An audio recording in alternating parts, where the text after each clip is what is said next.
Opinion: Jelly Roll found success in country music. Black artists deserve the same. In a 2021 interview with Billboard, at the beginning of his ascent to stardom, Jelly Roll described his time growing up in Antioch, Tennessee. He fell in love with hip-hop, he said, not even just music, but the culture, breakdancing, graffiti, freestyling, the clothing. At the same time, he was completely oblivious to the bustling country music scene headquartered in Nashville, just 12 miles northwest. I didn't know there was this other country music culture in town. Jelly Roll is a perfect exception, music executive says. If you've been paying any attention, you know Jelly Roll, born Jason DeFord, isn't just aware of the country music industry now. He's dominating it. In the past 3 years, he's logged 4 Country Airplay No. 1s, including the 2-time platinum smash, Need a Favor, which also hit number 1 on Billboard's rock and Canadian country charts. And Jelly's 3rd country album, Beautifully Broken, has already hit the top spot on Billboard's Top Country Albums chart, as well as the all-genre Billboard 200, following its release this month. All this success has catapulted him way past the boundaries of country music. He was the musical guest on the September 28 season premiere of Saturday Night Live. He was also featured on the TV series Tulsa King, starring Sylvester Stallone. But this cross-genre appeal hasn't come at the expense of his Nashville base. Jelly isn't just accepted as country music's newest hitmaker. He is welcomed by the machine, applauded, even, for his ability to move audiences with his uniqueness and authenticity. During a country radio seminar panel titled Leadership, Strategy, and Optimizing Country's Surge in 2024, Cindy Mabe, CEO and chair of Universal Music Group Nashville, spoke to the need for country music to grow wider instead of just deeper. It's not enough to make more money from its current base, she explained, when the base itself needs to be extended, capturing new fans and new, untapped dollars.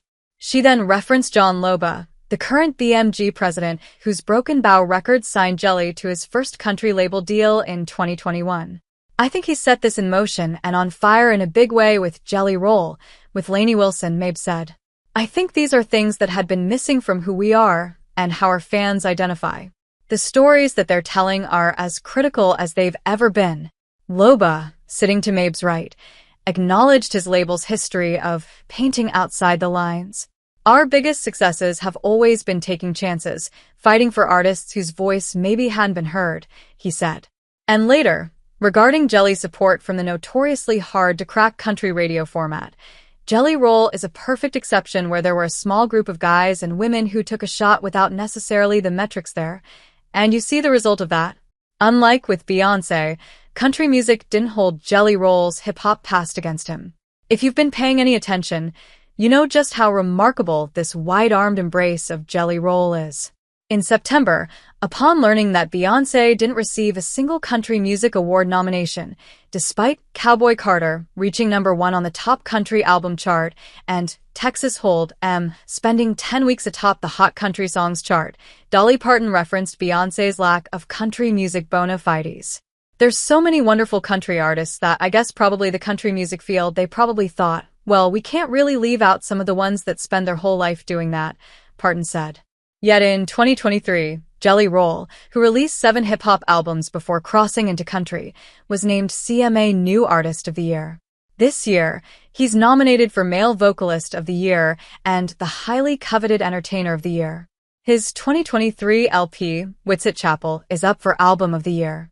There is no apples-to-apples comparison of Beyoncé and Jelly Roll, and as I previously wrote, Beyoncé will be fine, even without the Country Music Association's cosign.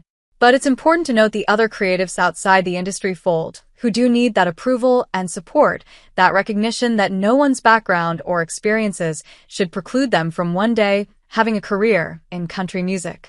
Jelly's ascension is the American ideal at its best. If you've been paying attention, you know Jelly Roll isn't just a former rapper. He's also a former drug addict and drug dealer, a man who, by his own admission, was part of the problem.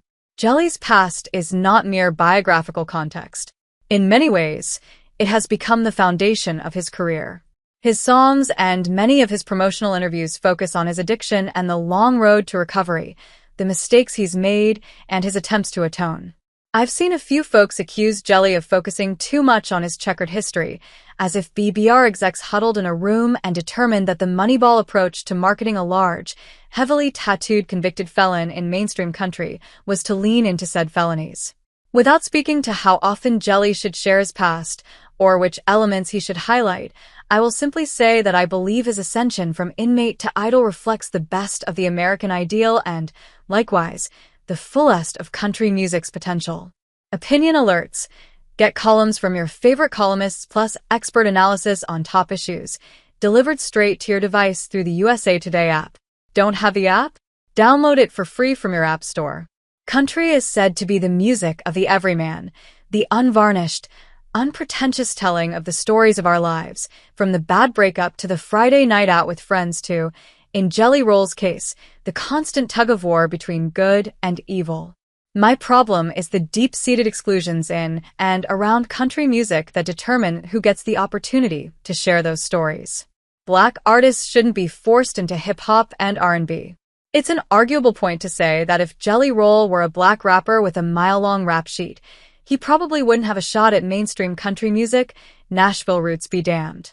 I say this because I know many black artists who've only ever loved country and who've followed all the rules and who still haven't had a shot at the mainstream. Add in the would-be black country songwriters and producers, the black guitarists who dream of standing at the front of the stage on a country tour or playing on a major label cut, and you could either build an army of folks ready to work alongside industry execs to help create the future that Mabe and others have said they want to see, or erect a cemetery full of dashed dreams and scuttled hopes.